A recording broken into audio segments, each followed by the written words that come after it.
बलोचिस्तान के अंदर एक ट्रेन को हाईजैक कर लिया। मॉडर्न हिस्ट्री में इसकी मिसाल नहीं मिलती। इस वक्त सिचुएशन क्या बलोचिस्तान की? जो एनी शाहिदीन के मुताबिक कोई 1 घंटे तक कोई फायरिंग होती है, 10 to 15 आर्म्ड सिक्योरिटी पर्सनल होते हैं ऑन ड्यूटी उसको प्रोटेक्ट करने के लिए। उनकी मौजूदगी में सारा कुछ हो गया। ये वेल प्लान था। जो एनी शाहिदीन के मुताबिक शायद 100 से ज्यादा मिलिटेंट्स थे। गवर्नमेंट का वर्जन है वो यही है कि हमने ऑपरेशन किया है जिसमें 27 मिलिटेंट्स मारे गए हैं BLA के, 150 के करीब लोगों को वहां से रेस्क्यू किया है। जो मिलिटेंट्स ने खुद छोड़ा है, हमें किसी रेस्क्यू ऑपरेशन से हम नहीं छुड़ाए गए। इतने बड़े अटैक्स इसी वजह से कर सकते हैं कि उनके पास रिक्रूटमेंट बहुत ज्यादा है और लोग बहुत ज्यादा जा रहे हैं उनके पास। सुसाइड वाकया हुआ जिसमें एक खातून ने हमला किया है, जो I think she was 4th woman. लोग क्यों ज्वाइन कर रहे हैं इनको? वो कह रहे हैं कि 100 से ज्यादा मिलिटेंट्स थे जिन्होंने दावा बोला है इस पे। पाकिस्तान के मीडिया ने कहा BLA है, ये सारी इन्फॉर्मेशन इंडिया को दे रहा है। इंडियन मीडिया ने उसके ऊपर बड़ा हाईलाइट करना शुरू कर दी। उनका तो काम है कोई उनको इशू मिले जो पाकिस्तान के खिलाफ है उसको एम्पलीफाई करे। अगर वो कोई इशू ना भी होगा तो बनाएंगे, ये तो इशू बन गया है तो उसको ज़ाहिर है वो एम्पलीफाई करेंगे। इसमें एक और जो मसला है वो हमारी अपनी मीडिया का भी है कि हमारी मीडिया कंट्रोल्ड है, खबर नहीं देती, वो खबर नहीं देती। इन्फॉर्मेशन ब्लैक होल तो है, सोशल मीडिया की वजह से वो पॉसिबल नहीं रहा ना कि जो रिजेंटमेंट अगेंस्ट द स्टेट है वो काफी ज्यादा बढ़ गई है वहाँ पे, यूथ में खास तौर पे। गवर्नमेंट का पूरा स्ट्रक्चर है वो उनको सॉल्व करने में मुकम्मल तौर पे नाकाम होगी। 3 लोगों के मैं नाम ले सकता हूँ, महमूद खान अचकज़ई साहब, मौलाना फजलुर रहमान और साहिबजादा आमिद रजा। इन तीनों ने ऑन द रिकॉर्ड आके कहा है कि पूरी बलूचिस्तान असेंबली 50 से 70 अरब रुपए में खरीदी गई। बलूचिस्तान में ये मिलिटेंसी ना हो तो लोगों का रिजेंटमेंट तब भी होता, फिर शायद वो स्टेट से ना लड़ रहे होते, लोगों की तरह वो भी पैसे दे के मुल्क से बाहर जाने की कोशिश करते। वो जो अपना गुस्सा स्टेट के खिलाफ निकालने का है कि वो चले जाएं पहाड़ों में। जिस तरीके से मोटिवेट किया जाता है वो ये है कि जो उनकी नेशनल आइडेंटिटी है वो अंडर थ्रेट है, नेशनल रिसोर्सेज अंडर थ्रेट है। मजीद ब्रिगेड ने एक कार्रवाई की थी तो उसमें एक हाफिज कुरान भी थे, मतलब वो हाफिज कुरान थे लेकिन वो TTP में नहीं गए लेकिन इनके साथ। जी हेलो दोस्तों, मैं हूं कमर चीमा और दोस्तों आज आपको पता है कि बलूचिस्तान के अंदर एक बड़े गैर मामूली सिचुएशन है। बलूचिस्तान के अंदर एक ट्रेन को हाईजैक कर लिया। मॉडर्न हिस्ट्री में इसकी मिसाल नहीं मिलती और यूरोप के अंदर की हॉलैंड के अंदर आई थिंक ये कि बैक इन 1977 ये वाक़या पेश आया था और बलूचिस्तान के अंदर ये वाक़या हुआ। तो इस सिलसिले में मैंने बात करने के लिए रिक्वेस्ट की अदनान आमिर साहब से। आप सहाफ़ी हैं बलूचिस्तान से, मस्तोंग जहाँ पे ये जो इंसर्जेंसी है वहाँ पे एक ज़ोर है उस इंसर्जेंसी का। और अदनान आमिर साहब दुनिया के बड़े न्यूज़पेपर्स में लिखते हैं, दुनिया के बड़े मीडिया हाउसेस में अपीयर होते हैं, निकी एशिया के लिए रेगुलर स्टोरीज़ करते हैं, बल्कि अभी भी निकी एशिया के लिए जो जापानीज़ न्यूज़पेपर है, बड़ा अच्छा न्यूज़पेपर है, उसके लिए इन्होंने स्टोरी की। Thank you very much Adnan साहब। आज बड़ा पाकिस्तान में सब बड़ी हैपनिंग डे, तो आपने टाइम निकाला। ये सबसे पहले तो ये बताएं कि सिचुएशन क्या है। अभी गवर्नमेंट तो ये कह रही है कि हमने कुछ लोगों को रिलीज़ करवा लिया है, कुछ लोग जो हैं बता नहीं रहे टोटल के क्या पोजीशन है। दूसरा ये बताएं, वो कह रहे हैं कि उनके पास सुसाइड जैकेटें हैं और वो तंग कर रहे हैं कि हम ये कर देंगे क्योंकि ये मजीद ब्रिगेड ग्रुप के पास, और मजीद ब्रिगेड ग्रुप जो है वो थोड़ा सा सुसाइड बॉम्बिंग और इन चीज़ों में है। इस वक्त सिचुएशन क्या बलूचिस्तान की? थैंक यू कमर भाई for having me on your show. और जैसे कि आपको पता है बलूचिस्तान बेसिकली एक इंफॉर्मेशन ब्लैक होल है, तो वहाँ से इंफॉर्मेशन का आना बहुत ही मुश्किल है और बहुत ही कंफ्यूजिंग है। और same is the situation for this, ये जो इंसिडेंट हो रहा है, ये जो कल से ये, तो जो इन्फॉर्मेशन अभी तक हमारे पास है वो ये है कि कल सुबह 9 बजे जाफ़र एक्सप्रेस वहाँ से रवाना होती है कोयटा रेलवे स्टेशन से, जिसने जाना था पेशावर के लिए। और वो वहाँ से रवाना होती है तो उसमें कोई 450 के करीब पैसेंजर्स हैं। और वो दिन 1-1:30 बजे के करीब जब बोलान की एक टनल है, टनल नंबर 8, उसके पास से गुजरती है तो वहाँ पे उस पर एक अटैक होता है। और उसका जो इंजन है उसका, उस पर या तो एक ID उस पर ब्लास्ट होता है जो कि प्लांट होता है, या तो उसको एक RPG मारा जाता है, जिसकी वजह से ट्रेन रुक जाती है।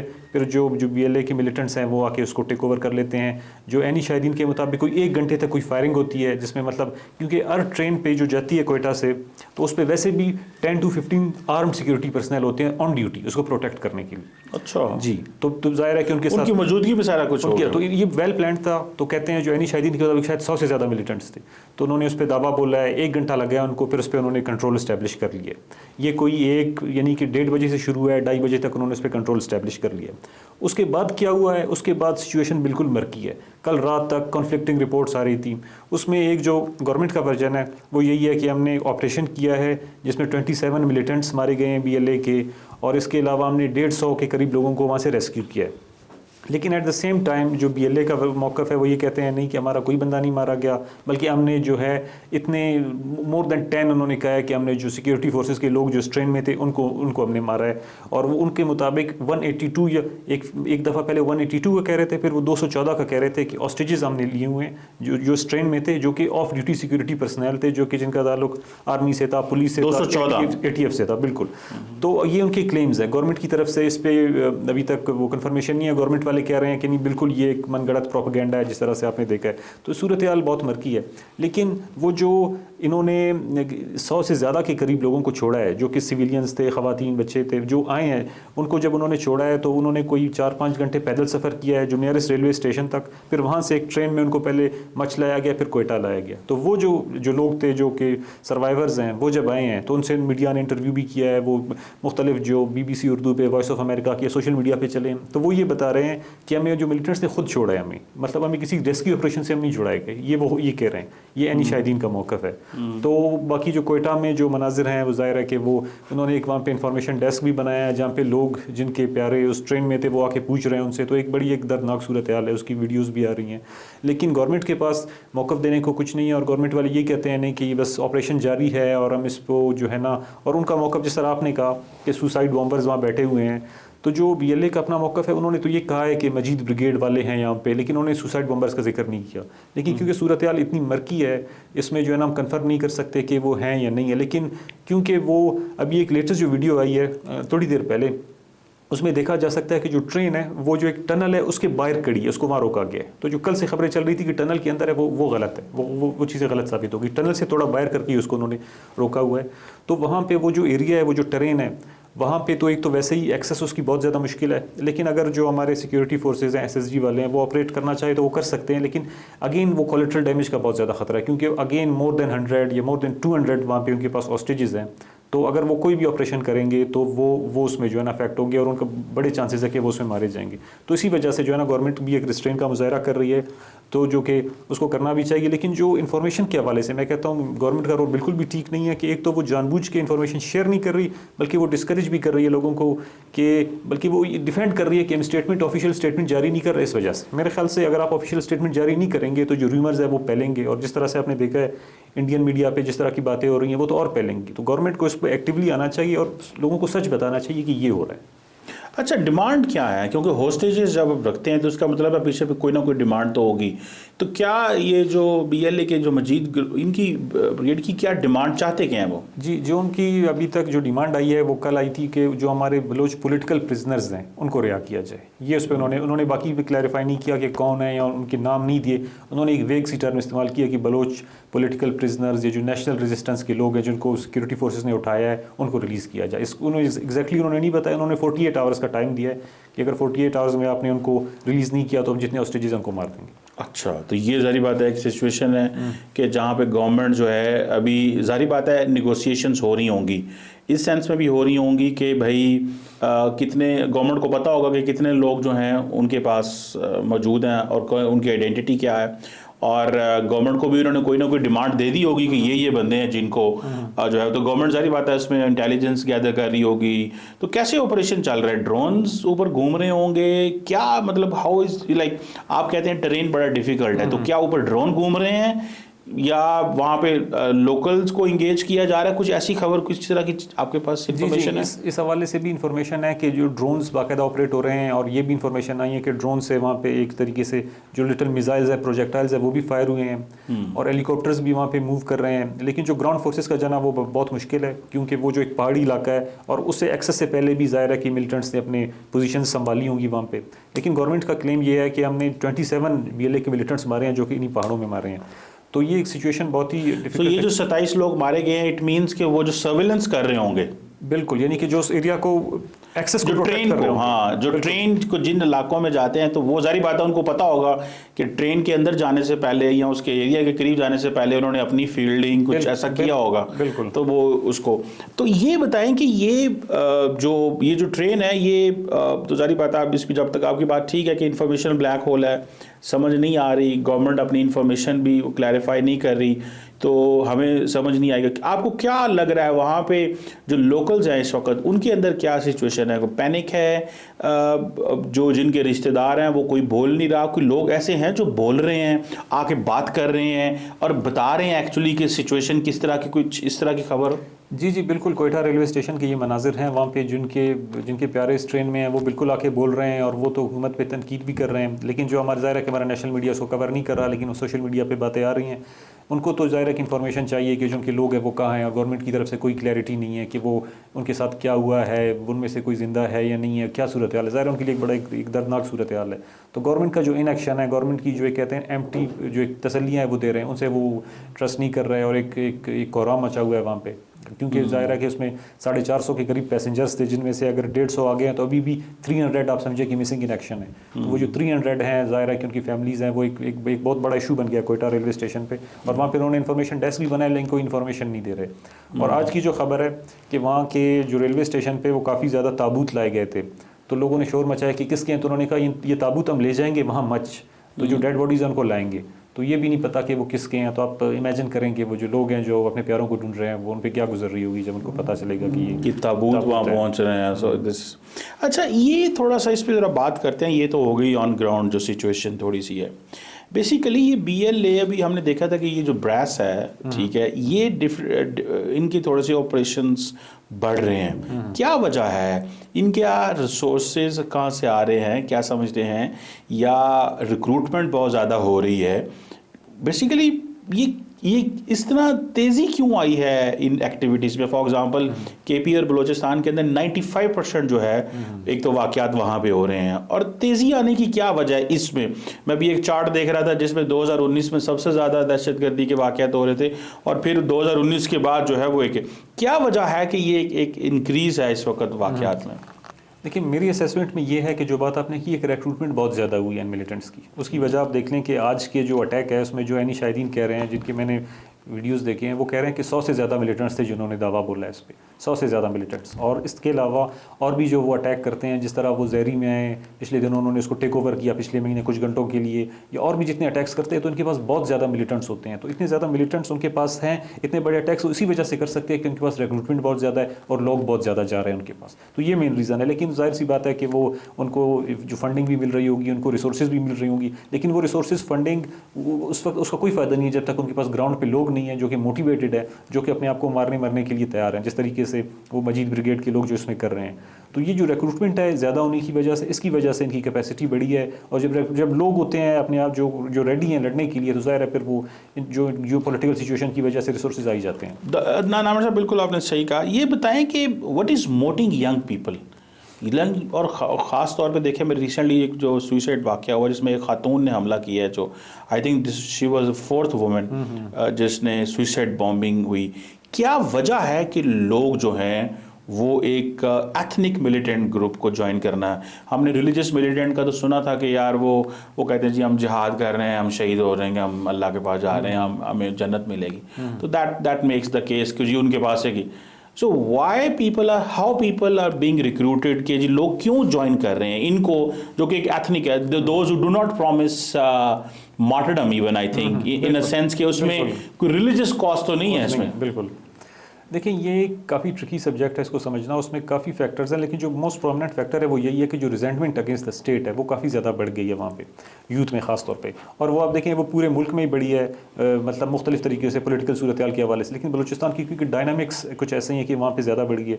जो सोशो इकनॉमिक ग्रीवियंसेज है, इतने सालों से रहे हैं मुख्तलिफ फैक्टर्स की वजह से, एक तो वो हल नहीं हो रहा है, और जो दूसरा जो लोगों के मसले हैं, वो जो गवर्नमेंट का पूरा स्ट्रक्चर है वो उनको सॉल्व करने में मुकम्मल तौर पर नाकाम हो गई। जितने गवर्नमेंट के इदारे हैं वो मफलूज हैं, वो कोई काम नहीं कर सकते।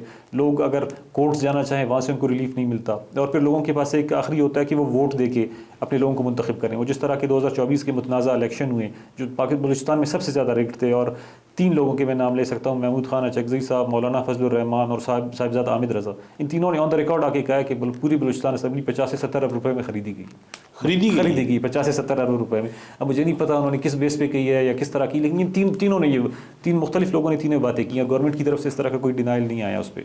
तो जब इस तरह के इलेक्शन होंगे और लोगों के पास कोई चारा नहीं होगा, उनको लगता है कि इस सिस्टम में हमारी कोई बात नहीं सुनेगा, फिर वो इस सिस्टम के खिलाफ ही जाएंगे, और जो सिस्टम के खिलाफ लड़ रहा होगा वो उसको ज्वाइन करेंगे। और देखें, ये जो BLA मिलिटेंट्स हैं वो सिस्टम के खिलाफ लड़ रहे हैं, तो उनको ज्वाइन कर रहे हैं।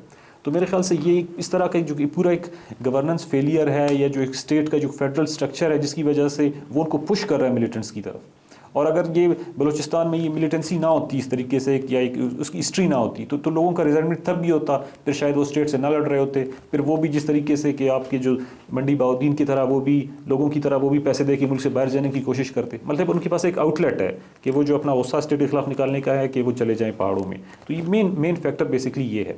और इसके अलावा जो इसमें उनको जिस तरीके से मोटिवेट किया जाता है वो ये है कि जो उनकी नेशनल आइडेंटिटी है वो अंडर थ्रेट है, नेशनल आइडेंटिटी है, उनके नेशनल रिसोर्सेज अंडर थ्रेट हैं, और वो उनकी सेक्रीफाइस चाहिए उसके लिए। तो ये बेसिक उनकी मोटिवेशन है जिसके लिए वो आते हैं। और ये वाली जो मोटिवेशन है ये बलूचिस्तान के केस में ये ट्रांसेंड कर रही है इवन रिलीजियस कॉज को भी, के इवन इस तरह के भी वाक़यात हुए हैं। बल्कि पिछले दिनों जो BLA मजीद ब्रिगेड ने कार्रवाई की थी तो उसमें एक हाफिज़ कुरान भी थे जो उन्हीं में थे, मतलब वो हाफिज़ कुरान थे लेकिन वो TTP में नहीं गए लेकिन इनके साथ गए। तो ये थोड़ी सी है कि ये जो आइडेंटिटी का प्रॉब्लम है बलूचिस्तान के अंदर, बलोच पॉपुलेशन, आप अगर थोड़ा सा मेरे को आइडिया दे सकें कितनी पॉपुलेशन है बलोचों की इन बलूचिस्तान जो समझती है कि हम ख़तरे में हैं।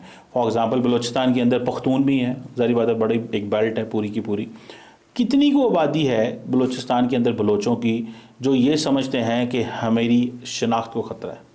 देखिए इस पे कोई फिगर पुटअप करना तो काफ़ी मसला होगा, लेकिन मेरे ख्याल से जब भी ये बात होती है ना कि बलूचिस्तान में पॉपुलेशन में बलोच कितने हैं, पश्तून कितने हैं, तो उस पर समझने की ज़रूरत है कि जितने ये जो बलोच मिलिटेंट्स हैं या बलोच सेपरेटिस्ट है उनका जो क्लेम है वो सिर्फ और सिर्फ बलोच टेरिटरी पे है, पश्तून टेरिटरी पे नहीं है। तो जो बलोच टेरिटरी है वो उसमें 100% बलोच पॉपुलेशन है, तो वो एक स्पार्सली पॉपुलेटेड एरिया है।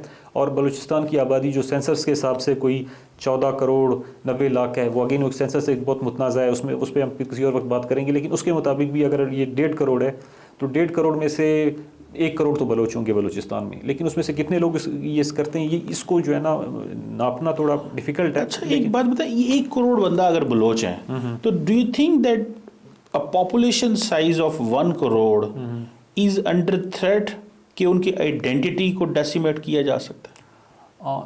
देखें ये तो क्योंकि जस्ट एक ऐड कर लूँ, आप यूरोप में चले जाएं फॉर एग्जांपल, आप भी ट्रैवल करते हैं, मैं भी गया हूँ, बहुत सारे ममालिक हैं जिनकी आबादी 1 करोड़ तो नहीं होगी, हो सकता है 10 लाख हो, 50 लाख हो। फ्रांस की 77 लाख आबादी है, ठीक है जी। तो अब क्वेश्चन ये आता है कि भाई ये कैसे मुमकिन है कि एक यूरोप की मैं बात कर रहा हूँ, इधर एशिया पैसिफिक में चले जाएं, छोटे छोटे मुल्क हैं, थोड़ी आबादी है, ये 1 करोड़ की आबादी के लोग जो हैं वो कहते हैं कि उनकी आइडेंटिटी को थ्रेट है। ये क्या लॉजिक बनती है आपके ख्याल में? देखें इसकी जो लॉजिक है बनती है वो ये कहते हैं कि ये 1 करोड़ की आबादी उस सेंस में आप देख रहे हैं तो बहुत ज़्यादा है, लेकिन 1 करोड़ की आबादी अगर फ़र्ज़ करें इसको कोई माइनॉरिटी में कन्वर्ट करना चाहता है तो वो बहुत ईजी है। मिसाल के तौर पर एक गवादर एक शहर बनेगा, उसके अंदर 2 करोड़ लोग आ जाएँ, अगर वो एक बहुत ज़्यादा डेवलप करता है तो बलोच इजीली माइनॉरिटी में कन्वर्ट हो जाएंगे। एक तो वो ये समझते हैं, दूसरा वो ये समझते हैं कि वो जितनी भी उनकी आबादी है वो उनके पास इख्तियार नहीं है कि वो अपने जो फैसले वो खुद कर सकें, वो अपने नुमाइंदे मुंतखब नहीं करा सकते, और जिस तरह से मेगा प्रोजेक्ट्स हैं, चाहे वो सुई गैस हो, चाहे वो रैकोटेक हो, चाहे वो सेंदक हो, उसके वो फैसले नहीं कर सकते। तो ये बेसिकली रीजनिंग होती है जिसके थ्रू वो जो मिलिटेंट्स हैं वो उनको कन्विंस करते हैं और अपनी पास वो बुलाते हैं। तो जब भी इस तरह की कॉन्फ्लिक्ट की सूरत हाल होती है तो उसमें मेरे ख्याल से कि जो रैशनैलिटी से ज़्यादा जो इमोशंस हैं वो ज़्यादा काम कर जाते हैं। और फिर जो स्टेट का जो एक आई हैंडेडनेस अप्रोच है, फिर जो मिसिंग पर्सनस का इशू है उसकी मतलब चाहे वो ज़ाहिर है कि उसमें एक स्टेट का भी एक मौक़िफ़ है कि जो कोर्ट्स का सिस्टम है वो काम नहीं कर रहा तो हम लोगों को उठाते हैं, लेकिन ये सिस्टम ने बैकफायर किया। और आप देखें कि ये जो BYC की इतनी बड़ी मूवमेंट है that is basically the manifestation of the failure of this policy. तो इन सारी चीज़ों की वजह से तो जब इस तरह की कॉन्फ्लिक्ट वाली सूरत हाल होती है जिसमें इंफॉर्मेशन ब्लैक होल भी है, जिसमें इस तरह के मसले भी हैं, तो वहाँ पे फिर आप जो लोग हैं उनसे एक्सपेक्ट नहीं कर सके कि वो रैशनली बिहेव करेंगे। फिर जो भी उनको सबसे ऐसी कन्विंसिंग बात कहेगा इमोशंस की बेस पे, फिर वो उसी को बिलीव करेंगे, उसी को फॉलो करेंगे, और वही हो रहा है बलूचिस्तान में। नहीं, अब एक वॉर इकोनॉमी भी तो होती है समटाइम्स कि फॉर एग्जांपल मैं ये देख सकता हूँ कि जो BLA के लोग हैं या बलोच रिपब्लिकन आर्मी है या कोई और ग्रुप जो है, उनकी जो लीडरशिप है उनको कहीं ना कहीं से रिसोर्सेज आ रहे हैं, ठीक है, और वो समझते हैं कि अगर हमने ये सारा कुछ छोड़ दिया तो शायद हमारे कनेक्शन जो है हम कहाँ पे जाकर दोबारा, आप देखें एक दहशतगर्द जो है जहाँ से वो खा रहा है, पी रहा है, या जहाँ से वो पैसा कमा रहा है, वो अगर वो सारा कुछ छोड़ के वापस दुनिया में चला जाएगा जहाँ नॉर्मल ज़िंदगी में कारोबार करना पड़ेगा, नई ज़िंदगी ढूंढनी पड़ेगी। आपको लगता है at times this is a challenge कि अब वो उनको अपनी वो वॉर इकोनॉमी के अंदर इतने फंस चुके हैं कि वो समझते हैं वी नीड टू हैव, अब वो लीडर भी बन चुके हैं, अब उनके अंदर इस चीज़ को भी है कि मैं जो है वो मेरे पास पावर है, मैं लोगों को रिक्रूट कर सकता हूँ, मोबिलाइज कर सकता हूँ और मैं इस तरफ जा सकता हूँ। जबकि इस्लाम हो या कानून हो, दुनिया का कोई भी हो, वो आपको इजाज़त तो नहीं देता कि आप जो है आप हथियार उठाएं अगेंस्ट द स्टेट या आप अपनी स्टेट विद इन स्टेट बनाएं। तो आपको लगता है ये वॉर इकोनॉमी जैसी चीज़ भी है कि ये जो मिलिटेंट्स हैं ये समझते हैं कि बस ठीक है अब हमारे पास पावर है, हमारे पास रिसोर्सेज आ रहे हैं तो हम बस अपनी एक मोनोपोली रखें और लोगों को एक अपनी फ्रीडम क्रिएट करें, ठीक है। ये कुछ आपको लगता है कि this could be one of the reason कि ये चीज़ फैल रही है और जिन लोगों को ये रिक्रूट कर रहे हैं उनको फाइनेंशियल प्रोमिसेस भी दे रहे होंगे, उनकी खाना पीना कुछ ना कुछ तो कहीं से तो कुछ आ रहा है, ऐसे तो कुछ नहीं। तो व्हाट ये इस पे क्या कहेंगे आप? देखिए मेरे ख्याल से ये अगेन एक थोड़ा सा कॉम्प्लिकेटेड इशू है इसको एक्सप्लेन करना, लेकिन आप देखें उसको इस तरह से, आप देखें उसको कि ये जो मजीद ब्रिगेड के जो मिलिटेंट्स हैं जो कि अपने आप अपनी जान देने को तैयार हैं, उनके लिए ज़ाहिर पैसा तो मानी नहीं रखता ना, वो चंद पैसों के लिए तो नहीं आए ना, मतलब वो अपनी जान देने को तैयार हैं। और ये मसला जो था ये पहले था 2017 से पहले था कि जितने भी ये जो बलोच मिलिटेंट्स के लीडर्स थे ये सारे यूके में, यूरोप में वहाँ बैठे होते थे और ये जो उनके नीचे जो कमांडर्स थे वहाँ पे थे, वो वहाँ से बैठ के कंट्रोल कर रहे होते थे। तो 2017 के बाद एक रिजेंटमेंट आई और इस तरह के जितने भी बड़े इदारों का कंट्रोल है वो लोकल चला गया। आप देखें BLA में भी स्प्लिट हुआ और जो एक एयर मरी जो उसको जो रिपोर्टेडली जो उसको रन करते हैं BLA को करते थे, तो वो जो असलम बलोच की क़यादत में एक ग्रुप उनसे अलग हो गया और वही ग्रुप है आजकल जो इतना लीथल बना हुआ है। तो ये फिर थोड़ा सा कंट्रोल इनका लोकल हुआ है। और ये जितने मिलिटेंट्स हैं, ये जो मिलिटेंट्स हैं, जो एक फुट सोल्जर है, जाहिर है कि वो तो एक मोटिवेशन की बेस पे आया है, यहाँ पे वो लड़ रहा है, वो अपनी जान देने को तैयार है, जितने उनकी फिदाई हमले करते हैं। तो इसको तो हम नहीं देख सकते कि इस तनाजुर में कि ये वार इकॉनमी ये पैसे हैं, लेकिन जो उनकी लीडरशिप है जाहिर सी बात है कि वो तो उनको तो पैसे मिल रहे हैं, वो इन्जॉय कर रहे हैं उसको, खासतौर पर जो कि मुल्क से बाहर बैठे हैं, इसमें तो कोई दो राय नहीं है। लेकिन at the same time same goes with government कि जो गवर्नमेंट के जो लोग बैठे हैं मुख्तलिफ इदारों में, मुख्तलिफ वो भी इस बार इकॉनमी से पैसे बना रहे हैं, उनको भी इससे पैसा हो रहा है। और आपने पिछले दिनों एक रिपोर्ट आई थी कि वो एक हमारे 2 इंटेलिजेंस इदारों ने मिलकर बनाई थी कि जो ईरान से पाकिस्तान में एनुअल जो तेल की स्मगलिंग होती है वो that's equal to $1 billion. $1 billion ये पिछले साल आई थी, इस पर रिपोर्ट भी हुआ था काफ़ी। तो उस पर $1 बिलियन पे वो जब तेल वहाँ से स्मगल होता है तो उस पर मुख्तलिफ जगहों पे मुख्तलिफ चेक पोस्ट हैं जहाँ पे लोगों ने पैसे देने होते हैं, जिसमें हर तरह के इदारे सब मुलविस है, उसमें सबका शेयर जाता है। तो आप देखिए उसमें से उससे कितना पैसा बन रहा है। तो ये वॉर इकॉनमी इसकी मल्टीपल डायमेंशंस हैं, इसकी बहुत सारी तय हैं, तो ये सब के सब उससे लिंक्ड है। तो इसमें इसको तो हम डिनाई नहीं कर सकते, लेकिन ये काफ़ी कॉम्प्लिकेटेड इशू बन गया है। बिल्कुल सही बात है, ये कॉम्प्लिकेटेड इशू बन गया है। और ये जो अभी पाकिस्तान की हुकूमत बात कर रही है कि जी, क्योंकि असल में तो मैं आपकी बात को समझता हूँ कि आइडेंटिटी, असल में प्रॉब्लम ये है कि आइडेंटिटी अंदर थ्रेट है। ये जब पंजाबियों को मारते हैं वहाँ पे जब जाते हैं, या रिसेंटली सिंधियों के ऊपर भी कुछ हमले हुए हैं वहाँ पे, मैंने भी कुछ पिछले हफ्ते सुना है, तो इससे क्या पैगाम देना चाहते हैं कि यहाँ पे नोबडी इज़ वेलकम? क्योंकि देखें, या जब ये कहते हैं कि हम पढ़े लिखे लोग हैं, इनमें से बहुत सारे लोग हैं जो पढ़े लिखे हैं, तो वो दुनिया के साथ जब इंगेज करते हैं, अमेरिका जाना चाहते हैं, कारोबार करना चाहते हैं, ग्लोबलाइजेशन की बातें इनको पता होंगी, कारोबार करने से क्या होगा, तो अगर पंजाबी वहाँ जाता है, सिंधी जाता है, चाइनी वहाँ जाता है, तो उसको मार के उनको क्या ऐसा इंसेंटिव मिलता है जिसको वो समझते हैं कि इससे तो उनके अपने लोग भूखे मरेंगे जब वो दुनिया उनके साथ बिजनेस नहीं करेगी। देखिए, दुनिया आपके अगर बलूचिस्तान के लोगों के साथ बिजनेस करेगी तो वहाँ तरक्की आएगी, लेकिन अगर आप बलूचिस्तान के ये जो मिलिटेंट हैं ये पंजाबी, सिंधी, चाइनी को मार के तो वहाँ पे कारोबार की एक्टिविटी रोकेंगे, तो ये तो बेसिकली बाकी जो लोग वहाँ पे रह रहे हैं उनके लिए मसले मसाइल पैदा कर रहे हैं कि उनके लिए खाना पीना भी मुश्किल हो जाएगा। इस सवाल के बारे में कोई रिजेंटमेंट नहीं है उन बलोचों के अंदर जो इन दहशतगर्द जमातों को सपोर्ट नहीं करते या फाइनेंस नहीं करते या इनके लिए कोई हमदर्दी नहीं रखते? वो कोई नहीं उठते कि भाई तुम ये इन बाहर से आने वाले लोगों को कत्ल करके हमारे रोज़गार पे, कारोबार पे जो है वो लात मार रहे? देखिए, बिल्कुल इसमें इस इशू के ऊपर रिजेंटमेंट है और जो आम बलोच है वो बिल्कुल इसकी मुखालिफत करता है, लेकिन वो जो वहाँ पे एक खौफ का आलम है कि जिसमें जो सिक्योरिटी फोर्सेस है वो अपने आप को प्रोटेक्ट नहीं कर सकती, तो आम बलोच कैसे वो बोलेगा वहाँ पे उनके ख़िलाफ़ ना, वो तो एक समझ से बालातर बात है। लेकिन जो बात मैंने पहले की कि जो एक जिस तरह की जो कॉन्फ्लिक्ट की सूरत हाल है, वहाँ पे फिर आप एक्सपेक्ट नहीं कर सकते मिलिटेंट से कि वो रैशनली बिहेव करेंगे। तो वो ये समझते हैं कि क्योंकि जो आर्मी है या आर्म फोर्सेस के ज़्यादातर लोगों का ताल्लुक पंजाब से है, तो वो कहते हैं कि हमें क्योंकि वो मार रहे हैं तो हम इनके हम जो भी बंदा हमारे आता है, चाहे सिविलियन हो चाहे जो भी, हम उसको मारेंगे। लेकिन वो पब्लिकली क्लेम करते हैं कि हम जिनको मार रहे हैं वो सिविलियंस नहीं हैं, वो या तो सिक्योरिटी फोर्सेस के लोग हैं या तो वो इन्फॉर्मेंट्स हैं। लेकिन हमने पिछले दिनों देखा है कि जो उन्होंने कुछ लोगों को मारा था उनमें से कुछ लोग सिविलियंस भी थे, जो कि जिसमें काफ़ी शोर भी मचा। लेकिन उसकी वजह वो यही है कि मैं कहता हूँ ये इर्रेशनल बिहेवियर है जो कि कॉन्फ्लिक्ट इसको प्रोमोट करता है। तो जब तक कॉन्फ्लिक्ट होगा जिसमें इस तरह के रूल्स ऑफ गेम्स नहीं होंगे और इस तरह की वायलेशंस होंगी, तो वहाँ पे फिर आप रैशनैलिटी एक्सपेक्ट नहीं कर सकते। तो ये बिल्कुल आपकी बात ठीक है कि इस तरह की बिहेवियर से आप देखिए, इवन आज मैं देख रहा था यूनाइटेड नेशंस के सेक्रेटरी जनरल ने भी कंडेम किया है कि आप जो है ना इस तरह के पैसेंजर्स को यरगमाल नहीं बना सकते। तो इंटरनेशनली तो इसका नुकसान होगा उनको। लेकिन फिर भी इसके बावजूद भी क्योंकि जो इमोशंस एट प्ले हैं, लोकल जो एक्शन हो रहा है उसका रिएक्शन हो रहा है, तो उसमें वो एक इर्रेशनली बिहेव कर रहे हैं। अच्छा, ये भी थोड़ा बताइएगा, जब आप कॉमन आर्म सिटीजन को कत्ल करते हैं तो उसमें आप देखते हैं कि लोग जो हैं वहाँ पे उनके अंदर को गुस्सा आता है कि ये क्यों ऐसे कर रहे हैं, या कि वो समझते हैं कि ये आम शहरी अगर मरता है तो मर जाए, हमें इससे कोई नहीं है। क्योंकि अमूमन ये होता है कि जब दहशतगर्द ग्रुप या मिलिटेंट ग्रुप अनआर्म्ड इनोसेंट लोगों को मारते हैं तो उससे एक पब्लिक बैकलैश आता है कि यार ये कैसे लोग हैं। जैसे फॉर एग्जांपल हमने टीटीपी को या इन लोगों को देखा कि ये अवॉइड करते हैं सिविलियंस को टारगेट करने में, और अगर करें तो वो उसकी माफ़ी में भी मांग लेते हैं ताकि लोगों के अंदर हमारे स्पेस रहे। इनके अंदर क्या है, बलोच ये जो मिलिटेंट ऑर्गेनाइजेशन है, इनको इस तरह का कोई ऐसा कोई रिजेंटमेंट होता है इस हवाले से?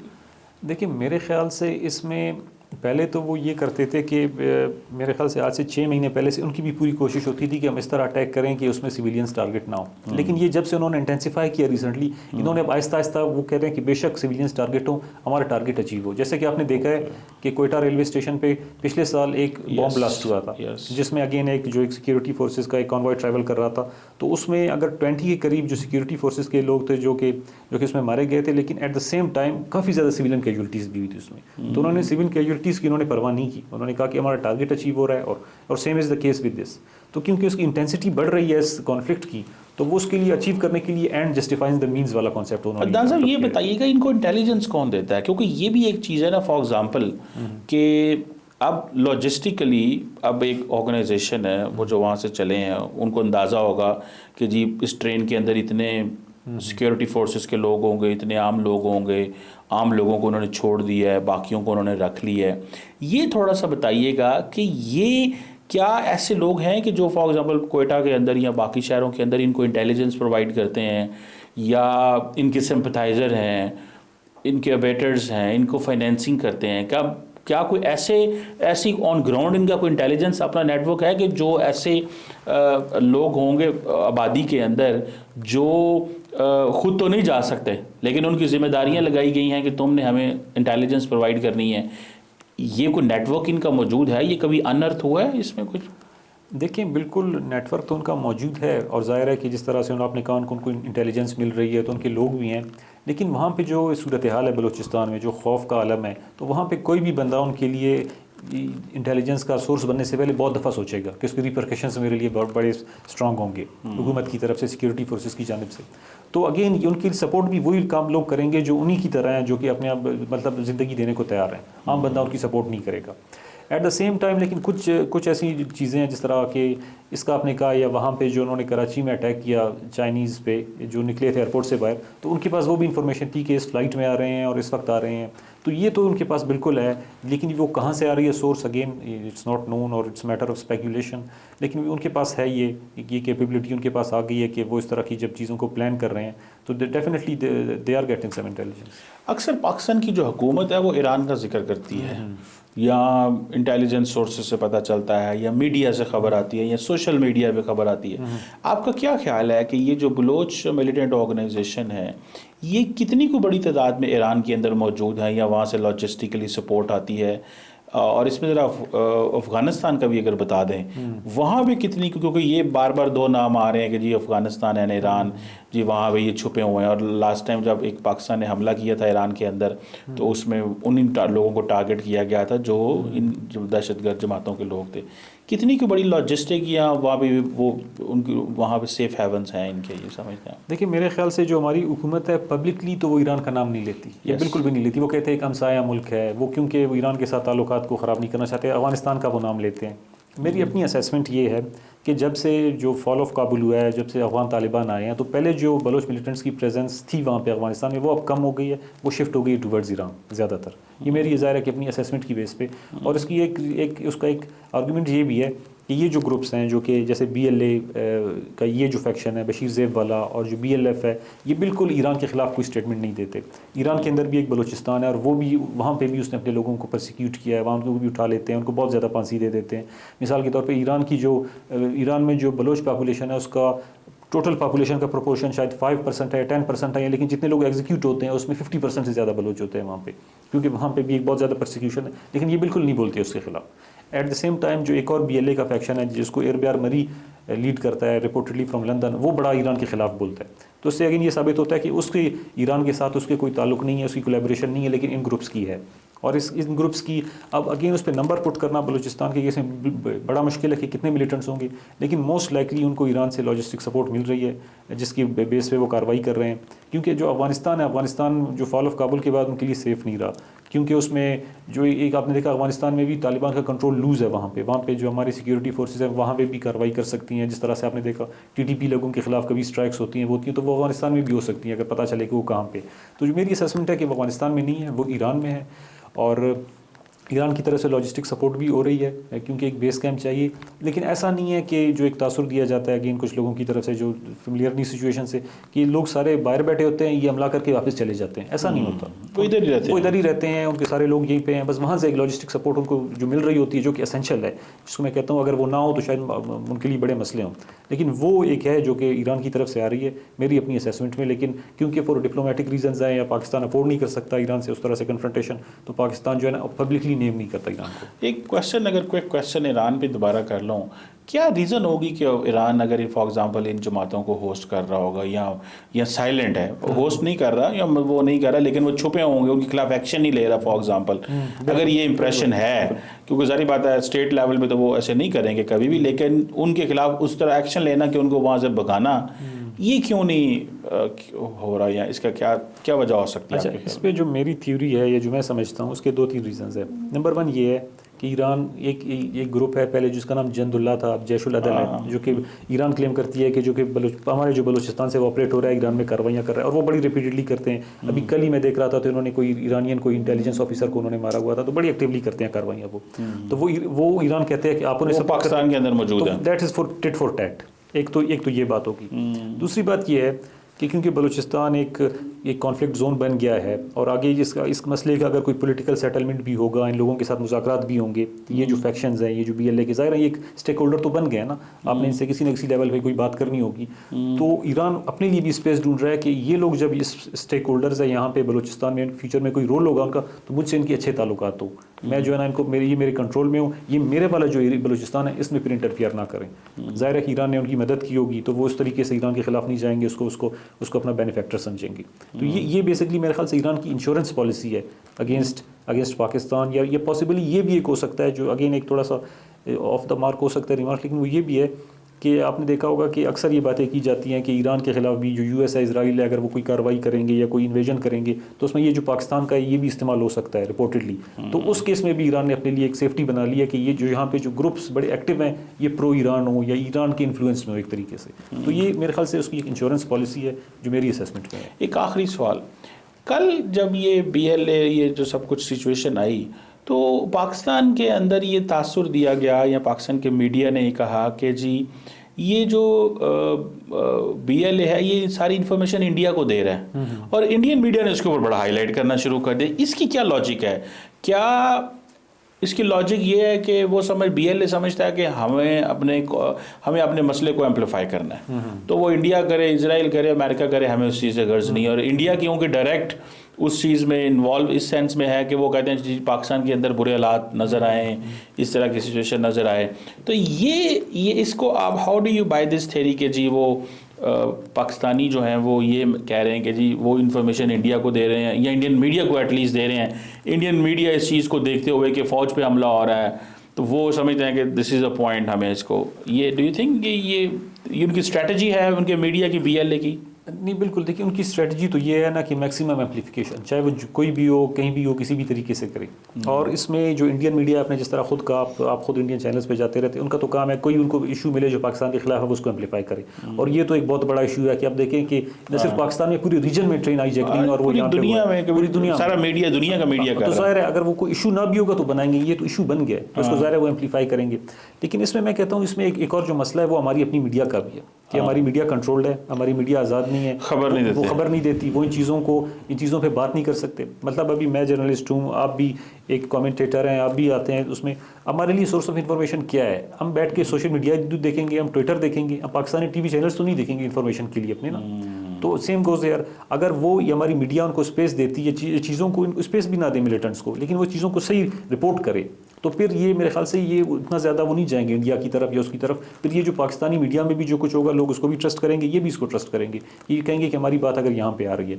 तो मेरे ख्याल से ये जो कंट्रोल्ड इन्वायरमेंट है जो कि हुकूमत ने बनाया हुआ है, कहते हैं हम इन्फॉर्मेशन निकलने भी आज इन्फॉर्मेशन ब्लैक होल तो है, लेकिन वो उस तरह सोशल मीडिया की वजह से वो पॉसिबल नहीं रहा ना। इन्फॉर्मेशन निकल आती है, ट्विटर पर निकल आती है, सोशल मीडिया पर निकल आती है, लेकिन उसमें मसला ये होता है कि उसमें अनवेरीफाइड बहुत ज़्यादा होता है, तो उसमें यू कैन नेवर टेल कि वेरीफाइड क्या है अनवेरीफाइड क्या है, और वो बहुत ज़्यादा कन्फ्यूजन हो जाती है जो कि हमने देखा कल से जिस तरह से चीज़ें जो है ना इवॉल्व हो रही हैं। तो मेरे ख्याल से इसमें इस चीज़ की ज़रूरत है कि ये जो हमारा एक जो कंट्रोल मीडिया का जो केस है ये बिल्कुल हमारे अपने भी हम देखिए ना हमारे स्ट्रेटेजिक इंटरेस्ट में भी नहीं, हमें अपने मीडिया को एम्पावर करना चाहिए ताकि वो जो हमारी चीज़ों को हाईलाइट कर सके, और जो लोग हैं जो हमारे अंदर से हैं जो कि डिसिडेंट्स हैं वो भी इसी मीडिया को यूज़ कर सकें, तो फिर वो जो है ना इस्तेमाल नहीं होंगे बाकी मीडिया के हाथों। बिल्कुल ठीक कह रहे हैं। Thank you very much Adnan Aamir साहब, आपके वक्त का बहुत शुक्रिया। अब ये देखते हैं कि 48 आवर्स दिए हुए हैं BLA मजीद ब्रिगेड ग्रुप ने गवर्नमेंट ऑफ पाकिस्तान को कि उनके लोगों को रिहा किया जाए। अभी तक उनको मेरा ख्याल है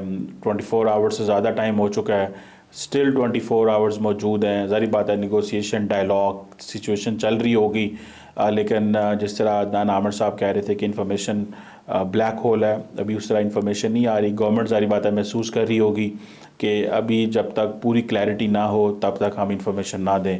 अदरवाइज़ समटाइम्स जो मिलिटेंट्स होते हैं उस इंफॉर्मेशन को इस्तेमाल करते हुए प्लानिंग भी करते हैं, और अगर वो इंफॉर्मेशन हुकूमत नहीं शेयर करना चाहती तो ज़ाहिर बात है उससे क्या सराइयाँ जन्म लेती हैं। हर बंदा अपनी थ्योरी बनाता है, हर बंदा अपनी एक सोच लेके आएगा। सो जितनी ज़्यादा इंफॉर्मेशन आएगी उतनी ज़्यादा क्लैरिटी आएगी, और एटलीस्ट कॉन्स्पिरेसी थ्योरीज होती हैं वो ख़त्म हो सकती हैं। Thank you very much Adnan, thank you very much, thank you for watching.